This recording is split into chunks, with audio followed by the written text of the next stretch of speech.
The medical bay of the interstellar hospital ship Mercy hummed with activity. Dr. Jean stood at his console, reviewing patient charts when the emergency alerts began to sound.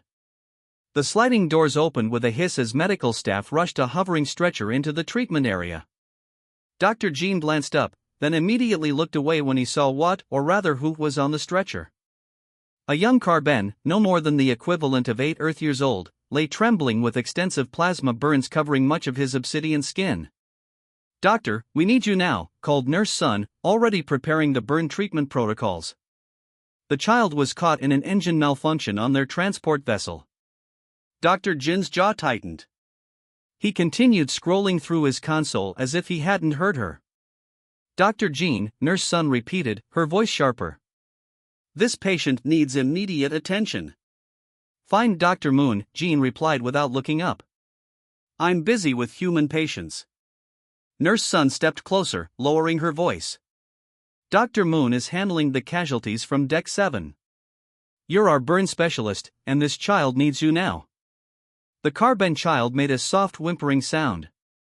Where the plasma had burned, the normally coal-black skin had turned gray and cracked, revealing blue-tinged tissue beneath. A Carbon adult stood nearby, her eyes blinking rapidly in what humans had learned was their expression of extreme distress. "I don't treat Carbons," Dr. Jean said coldly. "Their biology is too different from ours. Our treatments might make it worse." "That's not true and you know it," Nurse Sun hissed. "The medical exchange program has given us all the protocols we need." The adult Carbon stepped forward. "I am Day, ambassador to the Human Alliance. This child is called Tay. Please help him." Dr. Jean finally looked up, his eyes hard. "The Carbons killed thousands at the Orion colonies. My sister was stationed there." Before Day could respond, Captain Kong entered the medical bay. Her uniform was impeccable as always, but her expression was thunderous. "Dr. Jean, what's the delay? I was informed we have a critical burn patient." "Captain, I was just explaining to the nurse that Carbon physiology is fully documented in our medical database, with appropriate treatment protocols that you helped develop last year," Captain Kong finished for him. "What's the real problem here, Doctor?" The medical bay fell silent except for the beeping of monitors and the pained breathing of the Carbon child.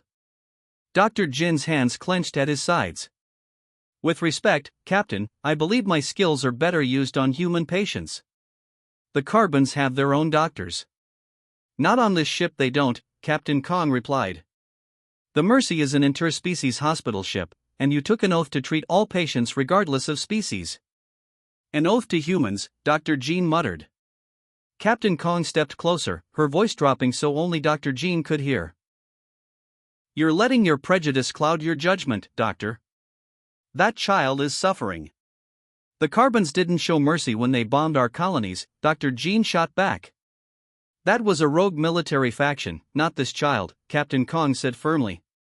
"And the war ended 3 years ago. We have peace now." The captain's communicator beeped.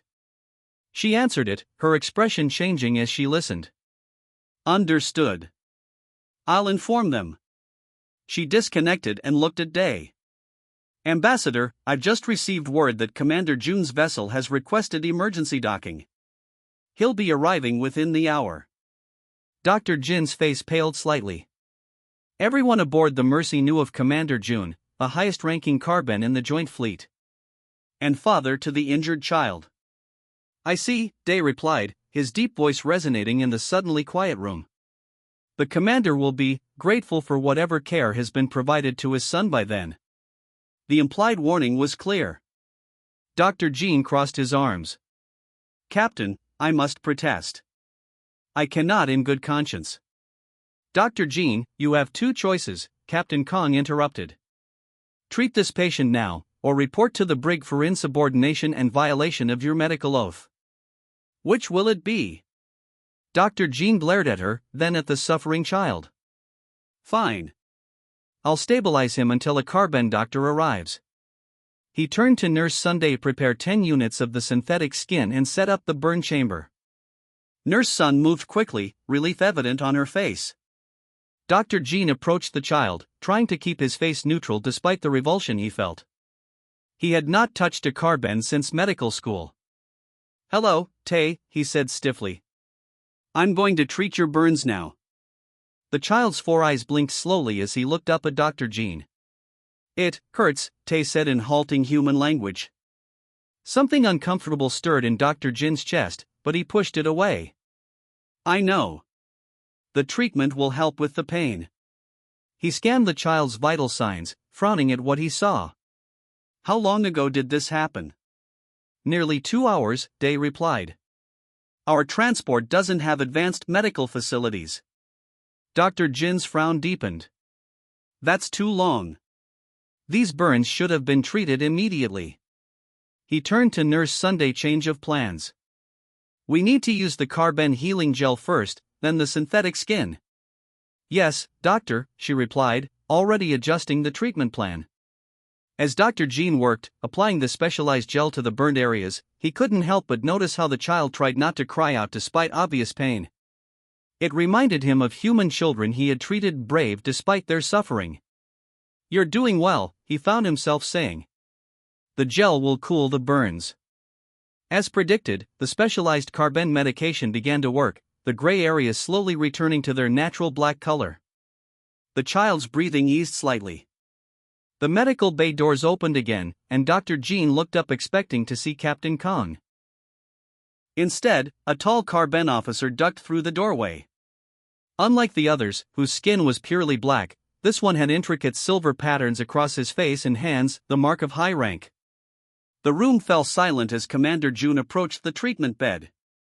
His four eyes took in the scene: Dr. Jean with hands covered in carbon healing gel, his son lying injured but receiving treatment. "Commander," Dr. Jean said stiffly, continuing his work. "Your son has sustained serious plasma burns, but we've begun treatment." June studied Dr. Jean for a long moment.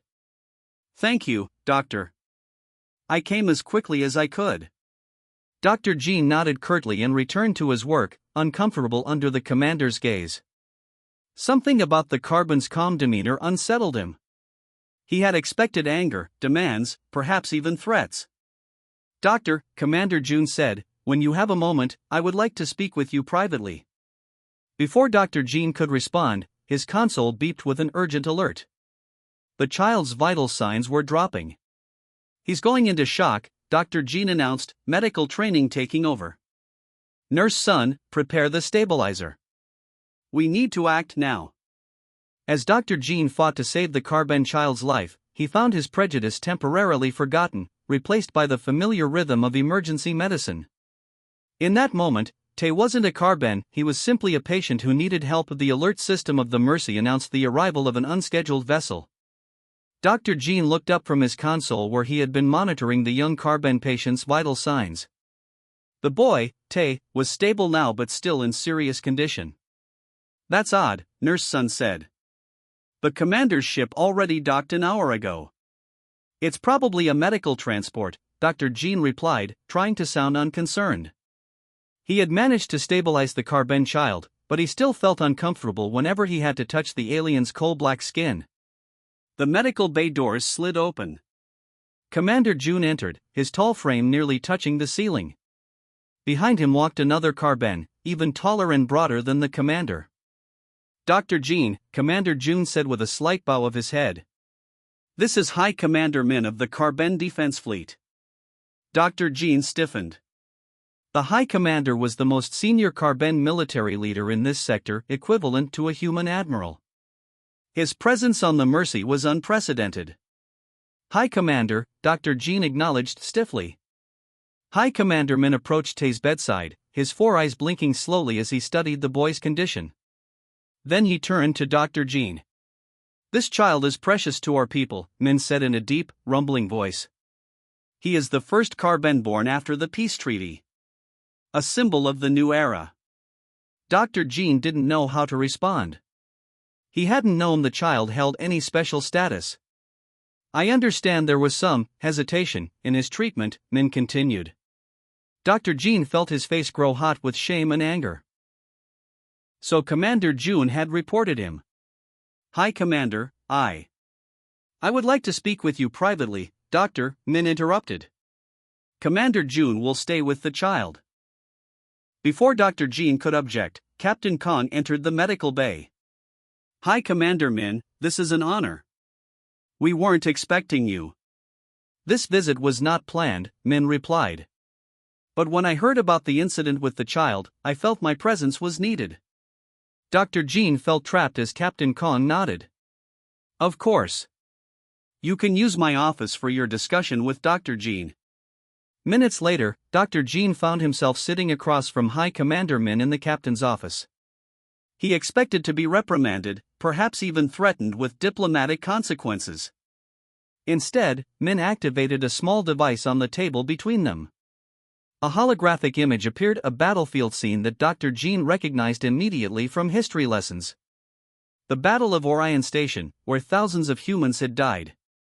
You lost someone there, Min said. It wasn't a question. My sister, Dr. Jean replied, his voice tight. She was a medical officer. Min nodded slowly. I thought as much. Your anger has a personal root. The hologram shifted to show a different scene, a Carbon medical facility with injured humans being treated by Carbon doctors. This was the aftermath of the battle, Min explained. Not all humans died. Many were saved by our medical teams. Dr. Jean stared at the images. He had never seen this footage before. Why are you showing me this? Instead of answering directly, Min changed the hologram again. This time it showed a human woman being treated for severe injuries. Dr. Jin's heart stopped. Mina, he whispered, recognizing his sister. Yes, Min confirmed. Lieutenant Mina Jean. She was found floating in space, barely alive, by a Carbon scout ship. Dr. Jean couldn't tear his eyes from the image of his sister, who he had been told died instantly in the attack. She survived? For 3 days, Min said gently. Our doctors tried everything. She was conscious enough to record a final message. The hologram changed again, now showing Mina lying in a medical bed. Her face was badly burned, but her eyes were clear. Jean, she said weakly. If you see this, don't hate them. The Carbons who attacked us were rebels, not the real Carbon people. The ones here, they're trying to save me. Dr. Jean felt tears forming in his eyes. For 3 years, he had nurtured his hatred, believing his sister had died instantly, vaporized by Carbon weapons. Why didn't anyone tell me, he demanded. The battle happened during the communications blackout, Min explained. By the time regular channels were restored, she had passed. Her message was logged, but in the chaos of war's end, many such records were misplaced. Min deactivated the hologram. I only discovered it myself last month during a review of war records. Dr. Jean sat in stunned silence, his worldview crumbling around him. There is more, Min said quietly. The doctor who treated your sister was me. Before I became High Commander, I was Chief Medical Officer of the Carbon Fleet. Dr. Jean looked up in shock. You? Min nodded. Your sister taught me much about human physiology during those 3 days. Her knowledge helped save many humans afterward. Dr. Jean struggled to process this information. The being he had hated for years had tried to save his sister. And Commander June? Dr. Jean asked. Was my medical assistant at the time, Min confirmed. He learned human medicine from your sister's guidance. The door chimed, and Commander June entered, his expression grave. High Commander, the child is asking for his father. Min stood. We will continue this conversation later, Doctor. For now, your patient needs you. Dr. Jean followed them back to the medical bay. Tay looked small and vulnerable on the large treatment bed, his obsidian skin glistening under the medical lights. Father, Tay said weakly when he saw Commander June. Does it make you ashamed that I cried? June moved quickly to his son's side, gently touching the unburned portion of his face. No, my son. Pain happens to all beings. There is no shame in it. Dr. Jean watched this tender exchange, seeing for the first time the Carbons not as enemies but as people capable of the same love and concern as humans. He thought of his sister's final message. Nurse Sun approached with updated scan results. The synthetic skin is bonding well with his natural tissue, but there's a complication with his respiratory system. The plasma exposure affected his breathing nodes. Dr. Jean reviewed the scans. We need to adjust the treatment. The standard protocol won't be sufficient. He looked at Commander June. I'll need your help. Your knowledge of carbon physiology combined with my burn expertise might save him. June's 4 eyes blinked in surprise. Of course, Doctor. As they began working together, Dr. Jean felt something shift inside him. The hatred that had driven him for years began to dissolve, replaced by the simple focus of a doctor trying to save a patient. There's something else, Commander June said as they worked. Something you should know about why I requested this posting when my son was injured. Dr. Jean looked up. What do you mean? I specifically asked for you to treat him, June said. Because I knew your sister. And because I believed that healing my son might help heal something in you as well. Dr. Jin's hands paused in their work. You knew who I was all along? Yes, June replied simply. Your sister spoke of you often during those 3 days. She was very proud of her brother, the brilliant doctor. For the first time since his sister's death, Dr. Jean felt the weight of hatred lifting from his shoulders.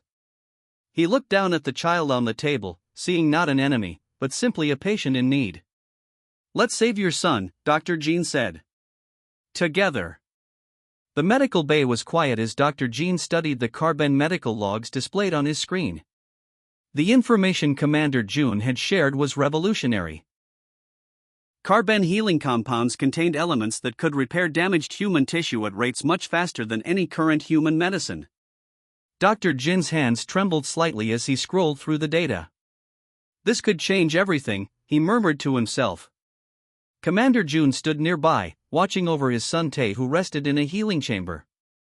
The boy's condition had stabilized, but the more severe burns would take time to heal completely.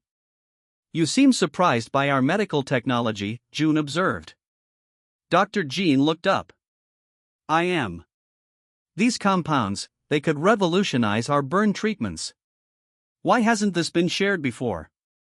It was, June replied simply. 3 years ago, as part of the peace treaty. The information was given to your medical authorities. Dr. Jean frowned. That's impossible. I would have known about it. Would you? June asked. You who refused to read any carbon medical journals? Who avoided all interspecies medical conferences? The truth of these words stung Dr. Jean. His prejudice had blinded him to advances that could have helped countless patients. I've been a fool, he admitted quietly. No, June corrected. You've been in pain. There's a difference. Dr. Jean stood and walked to Tae's healing chamber. The boy slept peacefully now, his breathing more regular. The synthetic skin grafts were bonding well with his natural tissue. Your synthetic skin technology is equally impressive, June continued. It adapts to our biology better than our own healing membranes. That's why I pushed for the exchange program, came a new voice. Dr. Jean turned to see High Commander Min entering the medical bay, accompanied by Captain Kong. The program you refused to participate in, Captain Kong added pointedly. Dr. Jean felt his face grow warm with shame. Yes, Captain. Doctor, Min said, his deep voice gentle, I bring news that may interest you. Our scientists have been studying the combined effects of carbon healing compounds with human synthetic skin.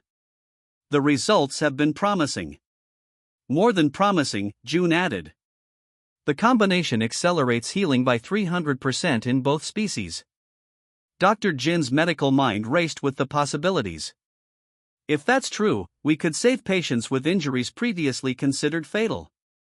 Exactly, Min agreed. But such work requires cooperation between our peoples. True cooperation, not forced tolerance. Before Dr. Jean could respond, the ship's alarm system blared to life. Red warning lights flashed throughout the medical bay. All personnel, this is Captain Kong, came the announcement over the comm system. We have encountered a Class 3 spatial anomaly. Prepare for emergency protocols. Dr. Jean immediately moved to secure Tay's healing chamber. What kind of anomaly? He asked Captain Kong. Some kind of spatial distortion, she replied, checking her communicator.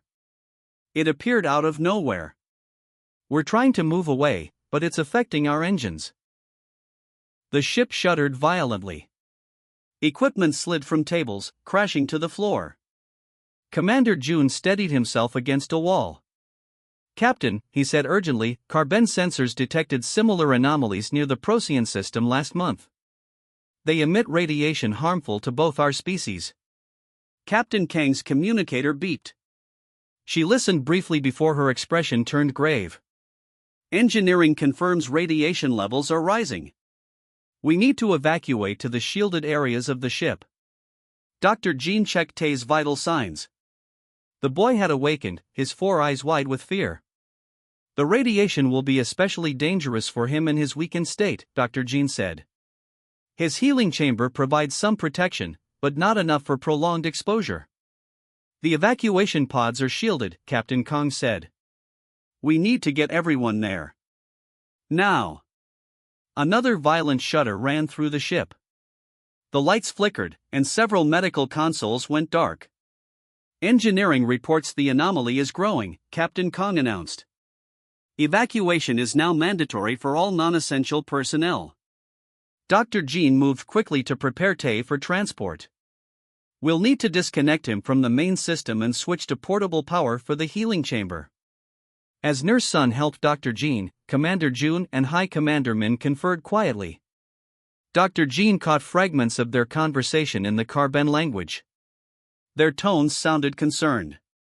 Is there something I should know? Dr. Jean asked. Min turned to him. The Carbon transport that brought me here has more advanced shielding technology. We could evacuate Tay there. Then let's do that, Dr. Jean said, continuing to prepare the boy for transport. There's a complication, June explained. Our research suggests that moving between different radiation shields during exposure can create a dangerous reaction in the body's cells. It would be safer for Tay to stay in one shielded location. Dr. Jean processed this information. So either we keep him on the Mercy in an evacuation pod, or we transfer him now to your ship before radiation levels rise further. Correct, Min confirmed. And we must decide quickly. Dr. Jean checked Tay's vital signs again. The boy was watching him, fear evident in his quadruple gaze. Will I die? Tay asked softly in the human language. The question struck Dr. Jin's heart. Just days ago, he might have felt nothing for this alien child. Now, he felt the same concern he would for any patient. No, Dr. Jean said firmly. You won't die. Not while I'm your doctor. He turned to the commanders.